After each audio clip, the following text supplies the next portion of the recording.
Hi everybody, happy Tuesday. Here is just a quick video kind of reviewing what we did today in math because you're going to be using the skills that we learned today to help you with homework tonight.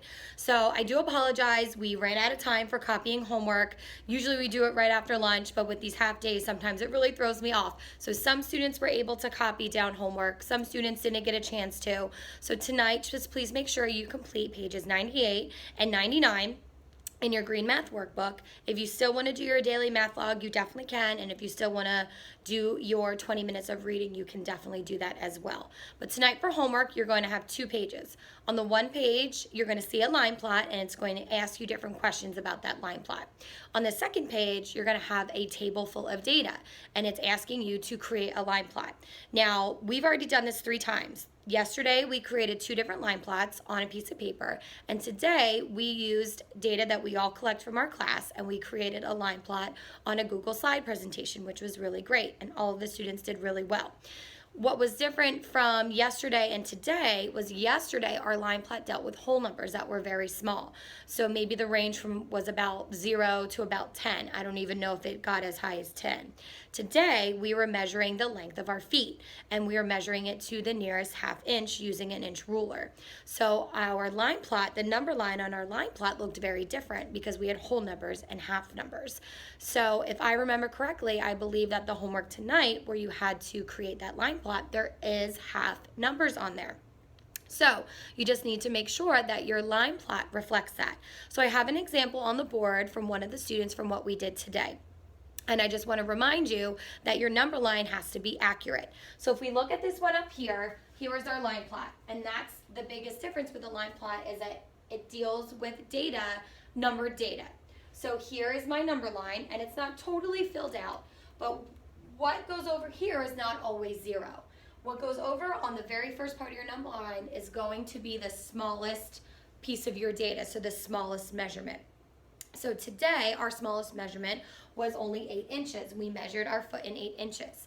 So your number line is going to look different depending on the data that you have.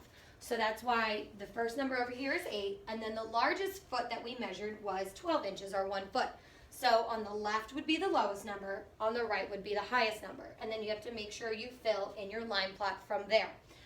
Since we measured to the nearest ½ inch, and there were students that did have ½ inch measurements, it goes by ½ inch. We have 8, 8.5, 9, 9.5, 10, and so on.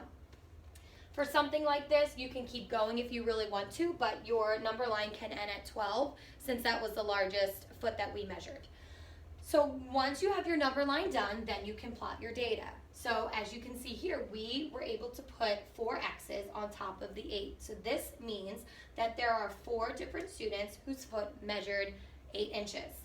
Over here, this is our outlier. This is our data that is further away from any other piece of data. This was actually Mr. Profico. His foot measured 12 inches or 1 foot. So we just put 1 X over there. Right now, each X represents 1 person or 1 student. So once you have your number line and once you plot your data, the only other things that you need to make sure that you give your line plot a title and you need to label our numbers. What do these numbers mean? What do these numbers represent? Each line plot is going to be different. These numbers represent our feet in inches. So that's why the student labeled it our feet in inches. So somebody totally new to our classroom came in and read this line plot, they're going to know exactly what this line plot is about. We have the measurement of our feet. We know how long our feet are in inches. Here is my number line and my data is clearly plotted. This is a perfect example because my X's are nice and neat. There's none overlapping. They're not making really funky patterns. They're just in a really nice straight line, so it's very clear to see. So tonight during homework, when you're making your line plot, these are the things that I'm looking for.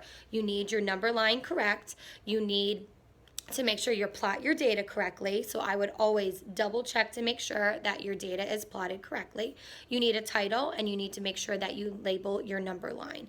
And it should be very simple. You guys, again, did a phenomenal job. Line plots can be challenging, especially since you have to make a different number line each time. That's why they're so different than bar graphs and pictographs. They have to deal with different categories, so you can kind of put it in any order. With a line plot, you are dealing with number data that deals with actual numbers, like a measurement of something. So you just have to make sure that your number line is clear first. If you get that done, then pretty much it's pretty easy from then on. So I hope you guys have a great afternoon. I'm going to see a few more parents this afternoon, and then conferences are over. So I know I'm excited for that. One more day of half days. If you have any questions, feel free to comment below. You can send me a message on Remind, or you can send me an email. Again, have an awesome afternoon, and I will see everybody tomorrow. Bye.